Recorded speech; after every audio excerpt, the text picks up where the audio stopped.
Ni kwamba Jeshi la Polisi katika mkoa wa Mwanza linapenda kutoa taarifa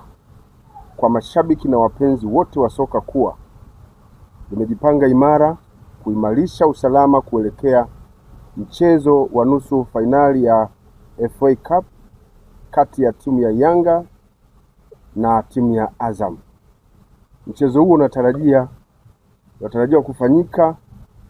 siku ya tarehe 21 mwezi wa 6 mwaka huu majira ya saa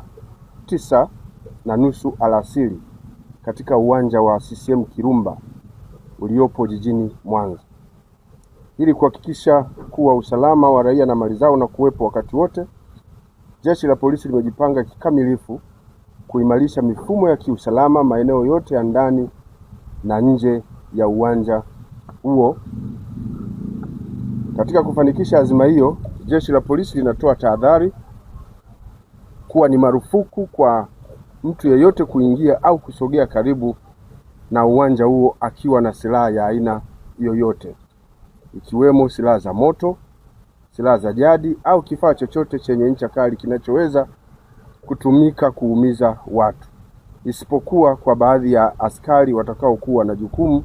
la kulinda usalama katika eneo hilo. Jeshi la Polisi katika mkoa wa Mwanza linatoa wito kwa wapenda michezo wote kuendelea kudumisha ustaarabu na kujiepusha na vitendo vya fujo au uvunjifu wa amani kabla, wakati na baada ya mchezo huo, kwani halitasita wala kufanya mzaha kwa mtu yeyote atakayebainika kuanzisha vurugu,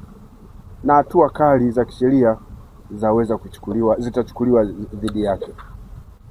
Jeshi la Polisi linazitakia kila laheri timu zote mbili na kuwataka mashabiki kukubali matokeo yoyote yatakayojitokeza uwanjani kwa mujibu wa sheria za soka, kwani soka ni burudani, urafiki na undugu.